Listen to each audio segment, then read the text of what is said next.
البداية كانت في مدينة سالزبورغ في النمسا، وبالتحديد سنة 1756 لما اتولد موتزارت لأب اسمه ليوبولد، واللي كان مؤلف موسيقي بارز وطموح ومشهور في البلاط الإمبراطوري.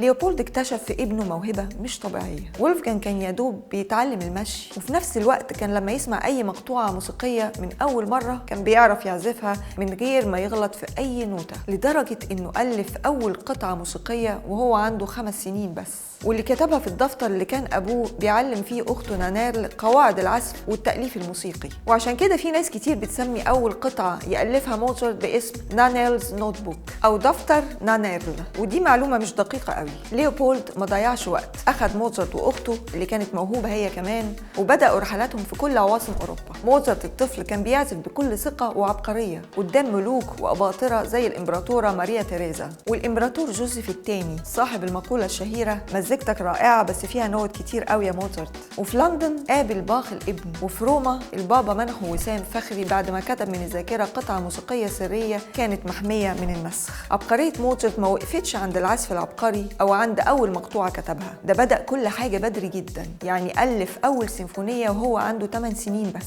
أما أول أوبرا في حياته فكتبها وهو عنده 11 أو 12 سنة، ولما تم 17 سنة كان اتعين ملحن للبلاط في سالزبورغ. كل ده خلى موتزارت نجم كبير في سن صغير، لكن حياة السفر والأداء المستمر والانفصال عن طفولة طبيعية خلوا فيه تمن لعبقريته المبكرة دي. فمثلا في ليلة شتوية باردة وهو مسافر لإنجلترا تعب جدا وكان هيموت، بس بالرغم إن الحياة دي سرقت طفولته إلا إنها خلته يكون ذوق موسيقي متنوع ومتشبع بثقافات أوروبا.